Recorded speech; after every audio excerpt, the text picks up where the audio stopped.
राम राम दोस्तों। सीएम योगी आदित्यनाथ के राज्य में बरेली में एक प्रदर्शन हो रहा है तौकीर रजा का। और ये तौकीर रजा मुसलमानों को बचाने के चक्कर में मारने तक की बात कर दिए हैं, जिसको कह सकते हैं कि जहर उगलना। इस तरीके से तौकीर रजा ने बोला है मुसलमानों की तरफ से। हजारों की संख्या में बरेली में मुसलमान सड़कों पे नजर आए हैं।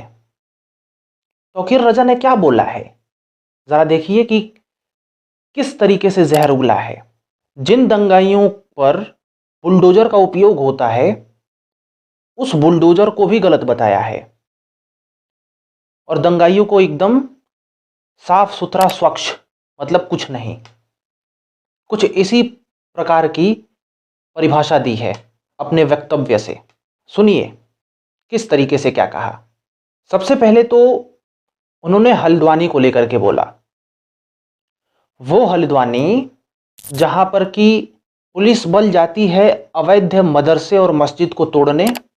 जब पुलिस बल और नगर निगम वाले अवैध मदरसा को तोड़ते हैं, उसी वक्त वहां पे सैकड़ों मुस्लिम लोग पुलिस पे हमला करते हैं, 60 पुलिस वालों को जख्मी कर देते हैं। मामला यहां तक आ जाता है कि सरकार को कहना पड़ता है कि जो दिखे गोली मार दो, धारा 144 लगा दी जाती है। ऐसे जगहों को क्रिएट करने वाले उन लोगों को एकदम साफ स्वच्छ बता दिया। दरअसल तौकीर रजा जो बरेली में अभी एक हुजूम लेकर के घूम रहे हैं, वो लेकर के घूम रहे हैं मस्जिदों को जो तोड़ा जा रहा है, इसके खिलाफ प्रदर्शन कर रहे हैं। उन्होंने स्टेटमेंट में कहा कि बुलडोजर अगर हमारे घर पे चलाओगे तो हम अपनी हिफाजत खुद करेंगे। हमें ये कानूनी अधिकार है कि हम पर अगर हमला हो तो हम किसी को भी जान से मार सकते हैं।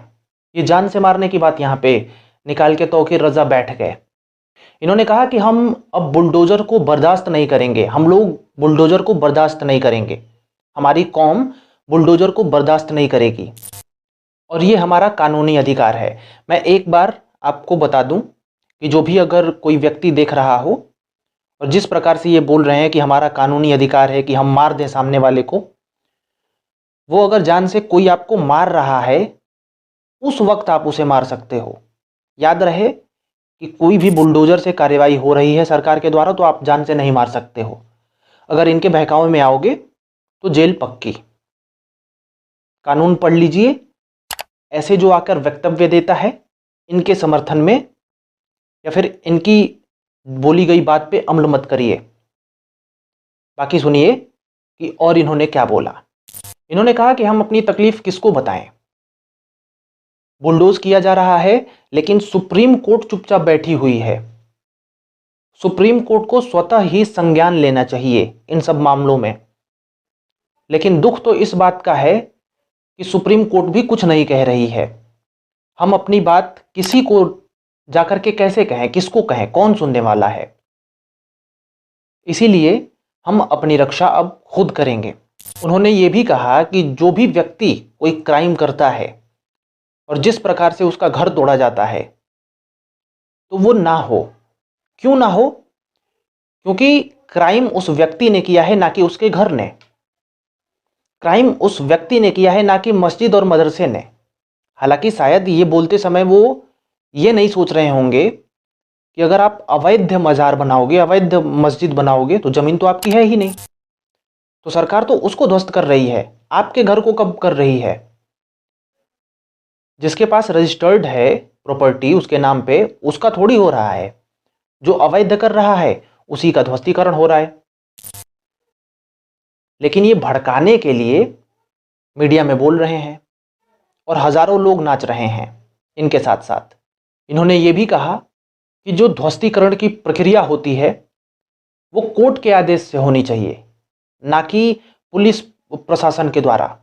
उन्होंने कहा कि आज की जो सरकार है वो प्रेशराइज कर रही है पुलिस को, और पुलिस सरकार के वश में आकर के पुलिस गलत काम कर रही है। उन्होंने शिवसेना को भी नहीं छोड़ा, बजरंग दल को भी नहीं छोड़ा, सबको लपेट लिया और बोला कि सब मिलकर के गलत कर रहे हैं, हम लोगों पे जुल्म कर रहे हैं, जो कि अब हम नहीं सहेंगे, और जो ये आंदोलन बरेली में हो रहा है इसको बहुत ऊपर तक लेके जाएंगे। मतलब जो मस्जिद तोड़ी जा रही है, अगर आप वहां पे देखोगे तो वही मस्जिद तोड़ी जा रही है या फिर वहीं पे कोई भी एक्शन हो रहा है जहां पर कि इंक्रोचमेंट हो, जहां जमीन गवर्नमेंट की हो। गवर्नमेंट तो अपनी जमीन लेती ही है, लेकिन ये लोग पब्लिक में आकर के चाहते हैं कि गवर्नमेंट की जमीन पे हमने इंक्रोचमेंट कर लिया है, उतना काफी है, अब गवर्नमेंट हमसे वो जमीन ले मत। और इसी के चक्कर में ये लोग आकर के क्या से क्या कर रहे हैं। खैर, यहाँ पे तो योगी मॉडल जो भी हर एक चीज को इन्होंने गलत बता दिया है।